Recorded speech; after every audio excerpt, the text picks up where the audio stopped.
Guys, আসসালামু আলাইকুম। কেমন আছেন সবাই? আশা করি আল্লাহর রহমতে আপনারা সবাই ভালো আছেন। এন্ড আমি আল্লাহর রহমতে অনেক ভালো আছি।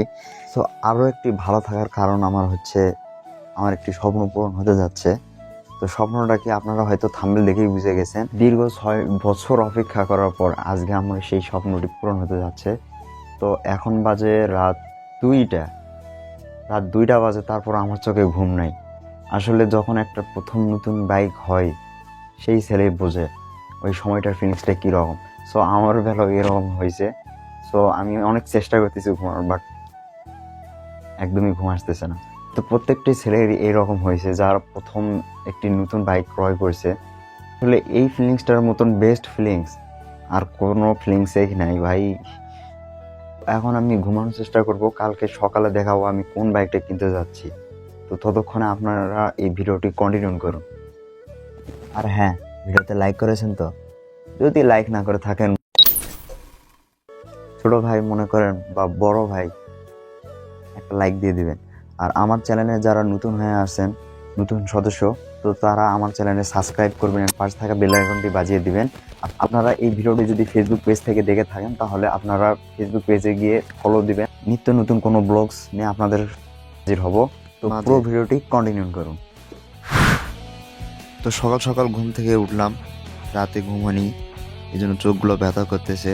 তাও কোনো সমস্যা নেই, কারণ আমার আজকে অনেক বড় একটি স্বপ্ন পূরণ হতে যাচ্ছে। এই আনন্দে ঘুম হোক বা না হোক, আমার অবস্থাটা একবার দেখছেন। তো এখন আমি ফ্রেশ হব। তো ফ্রেশ হওয়া শেষ, এখন আমি বের হব।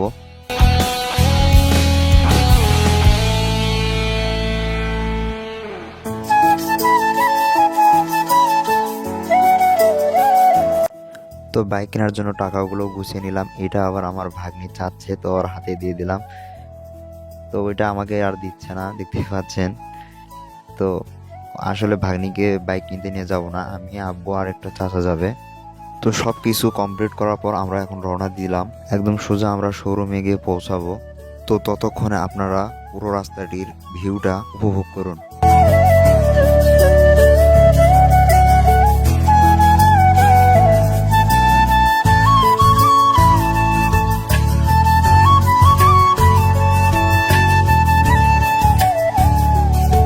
তো অবশেষে আমরা শোরুমের সামনে পৌঁছালাম। তো দেরি না করে তাড়াতাড়ি আমরা শোরুমের ভিতরে যাব।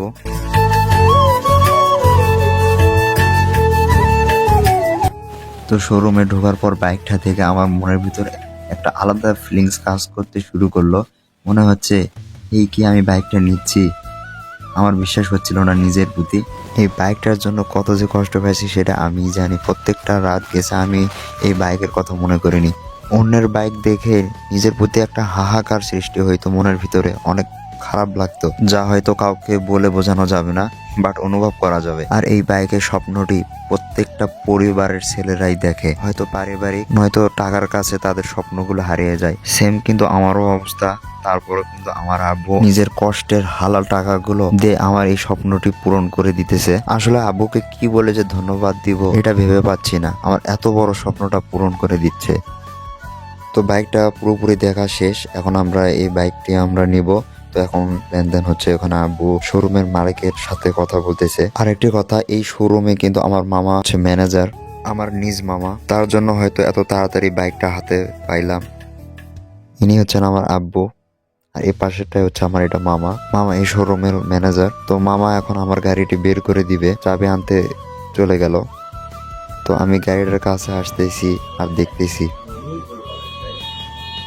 নিজের গাড়ি কি নিজে মুরগি না কিটা করি।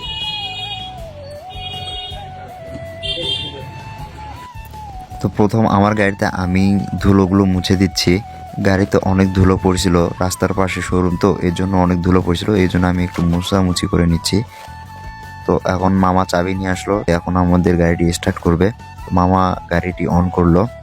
তো আমি আমার আব্বুর থেকে প্রথম বাইকটার স্টার্ট করে নিতে যাচ্ছি। তো আব্বু এখন গাড়ির পাশে যাচ্ছে, গাড়িটা এখন স্টার্ট করবে।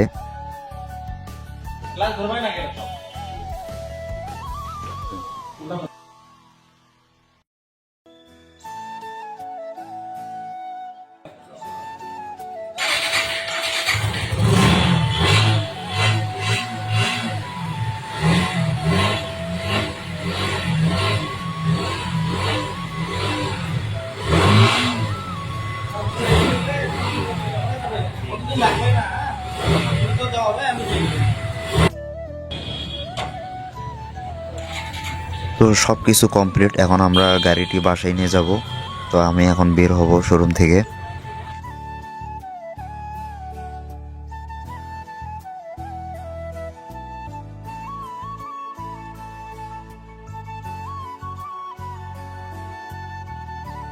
তো বাসায় যাওয়ার আগে গাড়িতে একটু তেল ভরো। আমাদের এখানে হচ্ছে অকটেনের কোনো পাম্প নেই, তো এখানে একটা লোকাল দোকান থেকে তেলটা ভালোভাবে সেকে নিচ্ছি। তো এই কিছু তেল নিব, কয়েকদিন চালানোর পর আমি পাম্পে চলে যাব।